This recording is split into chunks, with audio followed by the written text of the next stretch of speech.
एक बहुत ज़बरदस्त ट्रिकी जो कि मैंने एक ट्रिक के ज़रिए यहाँ पर आप बनाया हुआ है चार्ट ये। और यकीनन एमसीक्यूज़ हो, बैलेंस केमिकल इक्वेशन हो, आपको बहुत हेल्प होगी शॉर्ट ट्रिक्स के अंदर, केमिस्ट्री के अंदर। ख़ास तौर पे जो सल्फ्यूरिक एसिड वाले जो फॉर्म वो होते हैं ना, ये सारे केमिकल्स रिएक्शन, उसके अंदर आपको ख़ास तौर पे बहुत हेल्प होगी इसके अंदर। तो देखो क्या चीज़ मैंने बनाई हुई है। सिंपल, ये इसका एस मिटा हुआ है, ये बेसिकली सल्फ्यूरिक एसिड है, ठीक है, H2SO4।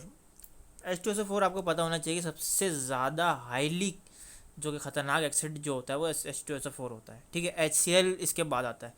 तो H2SO4 आपको पता है कि ये तीन टाइप के हो सकते हैं। एक होता है डाइल्यूटेड, जिसके अंदर थोड़ा सा वाटर ऐड हुआ हुआ होता है। दूसरे नंबर पे कंसनट्रेटेड है, यानी कि बहुत ज़्यादा जो होता है रिएक्टिव होता है। और 90% 98% यानी कि थोड़ा सा कंसनट्रेटेड से कम होता है, ठीक है, कम हार्मफुल हो सकता है, आप इस तरह से भी कह सकते हैं। अब इसका आप देखें मेटल है, और मेटल जब भी H2SO4 के साथ रिएक्ट करवाएगा तो ये तीन चीज़ के बुनियाद पर ये चीज़ें होंगी, ठीक है। तो इसको याद करने के लिए आपको पता होना चाहिए कि जब भी कोई मेटल है वो H2SO4 के साथ रिएक्ट करवाएगा।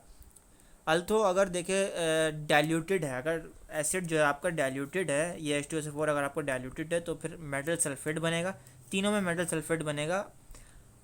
लेकिन डाइल्यूटेड के अंदर आप देखें H2 निकलेगा। लाजमी है कि आप कोई भी यहाँ पर मेटल ला के इससे रिएक्ट करवा दें, कोई भी मेटल इससे, जब भी H2SO4 से, याद रखें ये बहुत काम की बात बता रहा हूँ मैं, कोई भी आप जो है वो मेटल इससे जो है वो रिएक्ट करवा दें, मेटल सल्फेट बनेगा और H2 रिलीज होगा हर रिएक्शन में। अल्थो के H2SO4 डाइल्यूट होना चाहिए, ठीक है।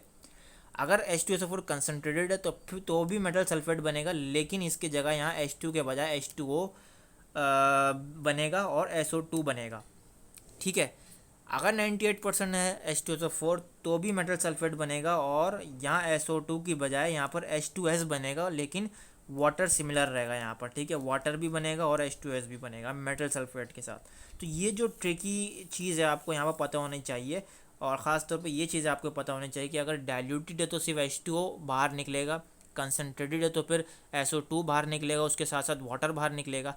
अगर 98% H2SO4 है तो फिर आपको पता होना चाहिए कि H2S निकलेगा अब, और वाटर के साथ H2S बाहर निकलेगा, बाकी मेटल सल्फेट तो निकलता है। तो अब इसकी एग्जांपल नीचे मैंने एक लिखी हुई है, वो ये है कि देखें ये मेटल है, जिंक जो है वो बेसिकली मेटल है। इस तरीके से आप बहुत सारे मेटल को आप रिएक्शन करवा के चेक कर सकते हैं।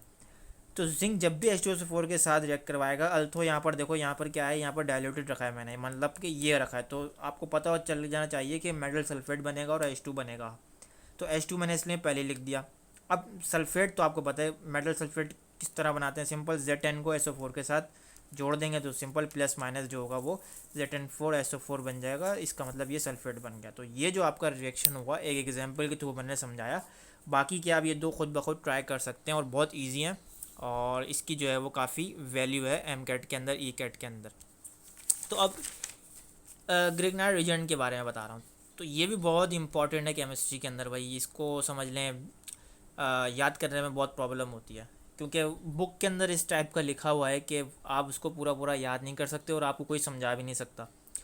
तो मैंने जो है वो इतना यहाँ पर आपको लिख दिया है कि अगर एमसीक्यूज़ आ जाता है इसका, ग्रिग्नार्ड रीजन का, वैसे एमसीक्यूज़ बहुत कम आते हैं, लेकिन अगर आ जाता है तो आप किस तरह इसको सॉल्व कर सकते हैं। तो ग्रिग्नार्ड रीजन का जो है बेसिकली वो ये चीज़ होती है, ये होता है ग्रिग्नार्ड रीजन, ठीक है। तो R for alkyl, X for halide, बीच का जो एम जी है वो आपने ऐसे छोड़ दिया। तो ये जब तीनों मिलकर क्या बना रहे होते हैं, ग्रिग्नार्ड रीजन बना रहे होते हैं। तो अगर एम सी क्यूज़ में इसका फार्मूला पूछ लिया जाए तो ये फार्मूला आपको याद रखना है कि आर एम जी और ये एक्स, ये जो इसका फार्मूला हो जाएगा, ठीक है। अब ये बनता कैसे है, तो ये बनता है जब है कि जब अल्काइल हलाइड मैग्नीशियम के साथ रिएक्शन करवाते हैं with the help of dry ether. ये ड्राई ईथर मिलाना लाजमी होता है इसके रिएक्शन के अंदर। अगर ये ड्राई ईथर नहीं मिलेगा इस रिएक्शन के अंदर तो ग्रिग्नार्ड रीजन नहीं मिल सकता। आप इसका कितना भी रिएक्शन करवा दें एम के साथ, अल्काइल हैलाइड के साथ, कुछ नहीं होगा। ग्रिग्नार्ड रीजन जब भी बनेगा जब ड्राई ईथर यहाँ पर प्रोड्यूस होगा या फिर आप इसको डालेंगे। तो ये भी एक एम उसका सबसे फेवरेट पॉइंट आता है कि ग्रिग्नार्ड रीजन बनाते हुए समय जब हम मैग्नीशियम को अल्काइल हैलाइड के साथ कंबाइन करते हैं तो उसके अंदर हम कौन सा ईथर डालते हैं। तो सिंपल आपका जवाब होना चाहिए हम ड्राई ईथर डालते हैं, ठीक है। तो जब ये इसको हमने मिला दिया तो सिंपल हमारे पास ये फार्मूला आया, और ये फार्मूला जो आता है बेसिकली ग्रिग्नार्ड रीजन का आता है, यानी कि ये हमने रीजन बना लिया।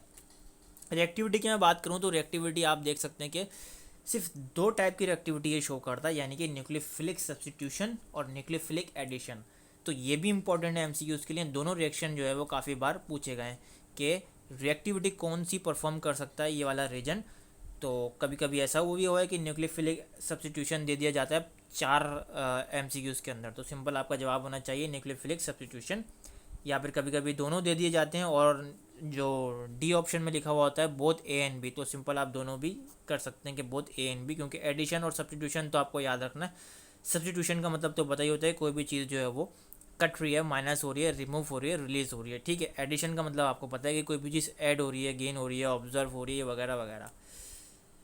अब बात करते हैं सेम अल्काइल हैलाइड की। तो इस रीजन के अंदर सेम अल्काइल हैलाइड की जो सीरीज़ होती है वो कुछ इस तरीके से होती है, ठीक है। यानी कि आर देखो, आर सबके अंदर लगा हुआ है, लेकिन इसकी मतलब आयोडाइड जो आयोडीन होता है, बी आर होता है, फिर सी एल होता है, यानी कि सीरीज़ वाइज है। तो आपको ये सीरीज़ याद रखनी है कि पहले आई आएगा, फिर बी आर आएगा, फिर सी एल आएगा, ठीक है। तो ये अगर आपसे एमसीक्यूज़ में पूछ ले जाए कि वो कौन सी सीरीज़ है कि जिसमें सेम अल्काइल हैलाइड हों, तो वो कौन सी सीरीज़ है, तो ये इस तरीके से ना बहुत सारी चीज़ें जो हैं वो आई हुई होंगी, आपको 4 ऑप्शन में दे दी गई होंगी। कोई इधर होगा, कोई इधर होगा, या फिर कोई आगे पीछे होगा। तो ये सीरीज़ आपको याद रखनी है कि आई, बी आर और सी एल। इसी तरीके से अब सेम हेलोजन्स भी आ जाते हैं ना काफ़ी बार। तो अब इसको देखो, यहाँ पर ये भी आप सीरीज़ याद रखोगे कि यहाँ पर एक कार्बन है, 2 कार्बन है या 3 कार्बन है। ये एक ट्रिक है याद करने की कि आपने सिर्फ कार्बन याद कर लिए और तो आपको ऑटोमेटिकली जो सीरीज़ है वो याद हो जाएगी किसकी, सेम हेलोजेंस की, ठीक है। तो ये तमाम के तमाम जो है वो एमसीक्यूज़ इसके अंदर से आगे पीछे होकर बन सकते हैं। एक इम्पॉर्टेंट चीज़ जो कि इसी वीडियो में बता दूं कि वो है पीवीसी, पीवी और बैकलाइट। तो ये 3 चीज़ें बड़ी इंपॉर्टेंट है, इसकी एग्जांपल्स आपको खुद ब खुद याद करनी है क्योंकि आपकी बुक के अंदर ये मेंशन है। तो पीवीसी कहाँ इस्तेमाल होता है ये ज़्यादातर पूछा जाता है, ठीक है। पीवीए कहाँ इस्तेमाल होता है, बैकलाइट कहाँ इस्तेमाल होता है, ये तमाम चीज़ें पूछी जा रही होती हैं, ना कि पीवीसी और पीवीए और बैकलाइट की बहुत सारी डिटेल जो है वो एमसीक्यूज़ आते हैं, ऐसा कुछ भी नहीं है। तो पीएमसी ने वैसे ही अपना सिलेबस एक तो शॉर्ट कर दिया है बहुत ज़्यादा, तो इसलिए by the help of this syllabus तो हम जो है वो उसकी एग्जाम्पल्स के थ्रू जो है वो समझने की कोशिश करेंगे। तो अब आपको याद तो खुद ब खुद करना है, जैसे कि आपको पता है कि पीवीसी जो है आपने नाम से सुना है, पॉलीविनाइल। तो ये जो है बेसिकली इलेक्ट्रिकल केबल्स आपने देखी होंगी अपने घरों में, तो वो जो है वो पीवीसी की बनी होती हैं। ग्रामोफोन रिकॉर्ड देखा हुआ है जिसमें बहुत सारे म्यूज़िक वगैरह जो परफॉर्म करते हैं कुछ लोग जाके, तो म्यूज़िक वगैरह बजा रहे होते हैं, तो वो भी पीवीसी का बना होता है। सूटकेस कवरिंग, सूटकेस आपने अगर अगर अपने क्लॉथ्स वगैरह सूटकेस के अंदर रखते हैं तो आपने उस सूटकेस के अंदर जो मैटर जिस चीज़ से बना होता है बाहर, तो वो जो होता है सूटकेस की कवरिंग कहलाती है, वो भी पीवीसी से बनी होती है। तो 3 चीज़ें आपने 3 एग्जाम्पल मोस्ट कॉमन है, हर जगह आ रही हैं, इसलिए आपको पीवीसी की ये चीज़ याद रखनी है। पीवीए की बात करूँ तो पीवीए की 2 एग्जाम्पल बड़ी कॉमन है, वो है एक च्युइंग गम और वाटर प्रूफिंग टेक्सटाइल। तो ये 2 चीज़ आपको पीवीए की याद करनी है।